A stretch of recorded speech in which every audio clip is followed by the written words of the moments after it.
Mtazamaji, karibu tena, tusamzuke sote kadi tufike tamati. Msemaji wa serikali Cyrus Oguna ametoa mpango wa serikali kuhakikisha kuwa walimu wamechanjwa shule zitakapofunguliwa hapo mwakani. Aidha, amekariri kuwa wakili Miguna aliyefurushwa kutoka nchini hatakubaliwa kuwania kiti cha ugavana wa kaunti ya Nairobi baada ya gavana wa kitambo Mike Mbuvi Sonko kupigwa kalamu wiki mbili zilizopita. John Kutuny na taarifa zaidi. Kenya katika mwezi huu wa Disemba iliagiza idadi ya chanjo ya milioni 24 zikitarajiwa kuwa zitafikishwa nchini mwaka mpya wa 2021. Kulingana na waziri wa afya Mutahi Kagwe, wahudumu wa afya, wazee na walio na magonjwa mengine watapewa kipaumbele katika chanjo hiyo. Msemaji wa kitambo wa jeshi ambaye kwa sasa ni msemaji wa serikali Cyrus Oguna, akizungumza na runinga ya Switch, amesema walimu watachanjwa bila malipo pale shule zitakapofunguliwa Januari. The government is bringing in vaccine which will be arriving sometime early next year, but among the first target group are the teachers, because these are people who interact with these learners on a day-to-day basis. So teachers and of course other workers within every learning institution. All right? So you can see the government has put a lot of measures in place to ensure that in an environment, learning environment, is safe and is able to protect our young children who will be going back to school come 4th January from this, So will the vaccine be free to the teachers? The government will be able to provide it for free.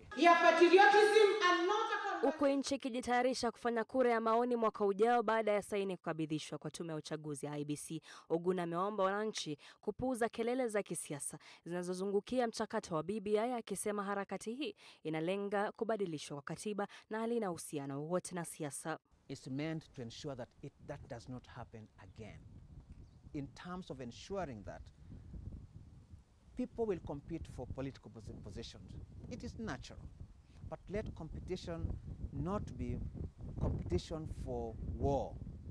Let be competition that is done on a very healthy ground, that we all understand that there will be elective positions, there will be 2, 3, 4, 5 people who will be vying for these positions, but whoever wins, let that person win in a very open and transparent electioneering, right? That is what this BBI is aiming to provide. All those other noises to hear within the system are noises to distract. But I tell you this for a fact, that even war has a cost. The cost of war is lives are lost, a lot of resources are injected in prosecuting that war. But in the event that war ends and we're enjoying peace, even peace has a cost. So this BBI, if it's going to bring us peace, whatever noises are in the background, whatever issues people are talking about, that is the cost of that peace. Akipinga kauli ya naibu wa rais William Ruto na mrengo wa Tangatanga kuwa serikali haina uwezo wa kifedha kufanikisha kura ya maoni, wakipendekeza kukutanishwa kwa kura ya maoni na uchaguzi wa 2022, Oguna amesema BBI si mzigo kwa wananchi. So diverse. The government is so expansive. The government can deal with many things at the same time. I'll give you a quick example, maybe just one, not one, maybe two. The US had just had an election. But the US is also a country that has got the highest number of infections. So it's dealing with corona, but at the same time dealing with elections. A country next to us here is having elections next year. Okay? They're dealing with the election, but they're also dealing with the corona. Another country in the south, our neighbor in the south, just had election. They're also dealing with corona. So the government is such an expansive entity that can be able to handle many things at the same time. This is not unique. Wiki mbili baada ya gavana Mike Sonko kufurushwa ofisini na seneti, wakili na rafiki wa kitambo wa Raila Odinga Miguna aliweka wazi hari yake ya kuwania kiti cha ugavana wa Nairobi itakayofanyika mwezi wa pili mwakani. Wakili ambaye ana uraia wa Canada alizuiliwa katika uwanja wa ndege Jomo Kenyatta na kwa fujo akarudishwa nchini Canada. Kutoa wasiwasi wa kutokubaliwa kurudi kupigana kivumbi na wagombea wengine, msemaji wa serikali amesema Miguna ana haki ya kuwania kiti chochote, akisisitiza kuwa serikali haina haja ya kumzuia kuingia nchini. Political seat, once it is falling vacant, any Kenyan is allowed to vie for that seat. Okay? Any Kenyan is allowed to vie for that seat. And if Miguna wants to come back, and he's able to come back, he will be able to vie for that seat. However, there are issues that he must be able, as an individual, to put correctly. There is no one who travels or wants to travel using an ID card. Yet, there are missions abroad that are supposed to provide him a passport. Cyrus Oguna ambaye ana unadhifu wa kazi yake kutokana na urefu wa kushikilia nyadhifa tofauti serikalini ikiwepo msomaji wa jeshi la Kenya, anafahamika sana kwa ukakamavu wake kwa kuwajuza wa Kenya kuhusu operesheni za jeshi la Kenya kwa kupigana na ugaidi nchini Somalia. Kwa kauli yake, amejitenga na siasa zinazohusiana na Nairobi Metropolitan Services NMS. NMS iliyochukua usukani wa kaunti ya Nairobi kutoka kwa gavana Mike Sonko, na kwa miezi kadhaa kabla ya kutolewa kwa Sonko kulikuwa na mvutano baina ofisi ya gavana na msimamizi mkuu Mohamed Badi ambaye ni jenerali wa kijeshi. Nikiripotia runinga ya Switch, jina langu ni Joan Kutunyi.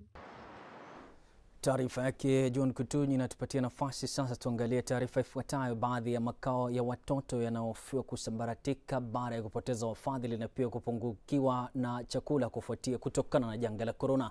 Kulingana na ripoti ya meneja wa makao ya Kayembo Holiness kutoka kaunti ya Kisii, kwenda wafadhili na wahisani walizidiwa na majukumu ama waliaga dunia. Robert Uma ni mwandishi wetu. Maziwa yenu ndio hii, maziwa chai ni mingi, utakunywa chai. Meneja huyo ameelezea hofu yake huenda wengi wa watoto wanaotegemea makazi katika makao kama haya wasijiunge na wenzao shule zitakapofunguliwa mwaka ujao. Mkurugenzi mkuu wa makao ya watoto mayatima Peter Ogango amesema kwamba wengi wa watoto hawa mayatima na wachanga hulala njaa kufuatia ukosefu wa chakula, hata wakati mwingine kukosa malazi. Kwa viongozi wote, viongozi wa jamii hapa Kisii, viongozi wa Kenya wote, ikiwa huko katika kiwango gani, iwe kiwango gani huko, kama wewe ni mkubwa wa aina gani, ufikirie na uangalie hata mahali umetoka, ufikirie mambo ya watoto mayatima. Sio lazima ubebe vitu vingi kuja pale. Ukiwa na shilingi zake 2,000 lete katika nyumba hii.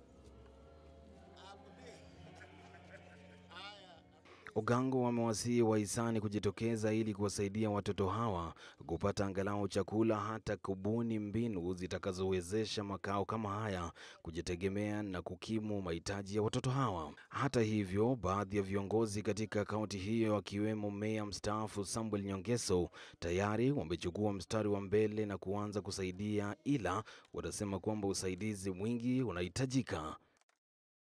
Wageni ambao walikuwa wanatembea wakati ule mwingine hawakuji. Homes nyingi tupati wageni wakitutembelea kama hapa ili kuleta ule msaada wa kawaida. Marafiki wengine hata walikuwa wana support, wengine hata walikufa na corona. So tuna mahitaji mengi ambao tungehitaji wenye hisani na moyo safi waweze kusaidia watoto hawa. Nyongeso pia ametaka serikali kuwapa watoto hawa nafasi ya kwanza katika kupeana chanjo ya corona punde tu itakapowasili nchini. Robert Ouma, Switch ADHUHURI. Mwaye sasa na tutue katika anga za kimataifa. Uchaguzi mkuu wa urais na wabunge kwenye taifa la Afrika ya Kati umeanza mapema leo. Ni taifa ambalo limesheheni machafuko ya ghasia. Uchaguzi huo unajiri kwa kipindi cha wiki moja ambacho kumeshuhudiwa tuhuma za kupinduliwa kwa serikali. Kutekwa kwa mji mkuu wa 4 wenye magari kulisababishwa kutumwa kwa wanajeshi wa Urusi na Rwanda kutuliza hali nchini humo. Mwaluse Mashak na taarifa zaidi. Wanajeshi wa amani na wenyeji wa Umoja wa Mataifa wameonekana wakishika doria kwenye mitaa kadhaa ya mji mkuu wa Afrika ya Kati wakiwa na magari ambayo yana bunduki nje ya vituo vya kupigia kura. Kumekuwa na kucheleweshwa kwa muda wa dakika 50 kabla ya kufunguliwa kwa vituo vya kupigia kura kwa madai ya kutowasili kwa vifaa vya kupiga kura. Kila miaka 5 ambayo Waafrika wakati huchagua kiongozi wao kwa hiari, taasisi zinazohusika na ujumbe huu ni ANE na mahakama ya katiba, na tarehe iliyowekwa ni 27. Ndio maana Waafrika wakati wote wakakuja kupiga kura na mimi mwenyewe nilikuja kutimiza wajibu kama raia. Vituo vya kupigia kura vimefunguliwa kuchelewa, kwa hivyo zoezi hilo litasogezwa kwa dakika 50. Kutoka mji mkuu Bangui, mapigano yamekuwa yakiendelea kwa siku 9 na visa zaidi kuripotiwa maeneo mbalimbali. Namshukuru kwa dhati Rais Paul Kagame, serikali ya Rwanda na watu wa Rwanda kwa msaada wao katika kufanikisha mchakato huu ambao utaruhusu Waafrika wa Kati kuchagua kiongozi wao kwa uhuru. Kilomita 500 kaskazini mwa taifa hilo kutoka mji mkuu nchini humo, waasi nchini humo wameharibu vifaa vya kupiga kura eneo la Koi na kutishia maafisa wa tume ya uchaguzi nchini humo kwa kuwaua kwenye eneo la Ngaundae. Uchaguzi utaleta mabadiliko kwa sababu waasi hawataki tupige kura, lakini Mungu hakutaka hiyo. Kwa hivyo tukapiga kura. Kulingana na maafisa wa Umoja wa Mataifa ambao hakutaka kufichuliwa, wamesema kuwa idadi kubwa ya watu hawajapokea kadi za kupiga kura kwa ukosefu wa usalama. Rais wa zamani na mstaafu wa taifa hilo, Francois Bozize, ambaye alizuiliwa kuwania tena urais, amewashtumiwa na serikali kupanga njama ya mapinduzi. Awali aliwahimiza watu wasipige kura na hata kuunga mkono muungano wa waasi. Nikiripotia runinga Switch, jina langu ni Mwaluse Meshak. Tusalie katika anga hizo sasa. Rais wa Urusi Vladimir Putin sasa amekubali kwa nchi yake itachukua chanjo ya rais ya kuhusiana na kukabili corona. Hilo linakwenda kwa jina la Sputnik V. Rais wa Urusi amesema kwamba nchi yake itachukua chanjo hiyo ili kukabili zaidi corona.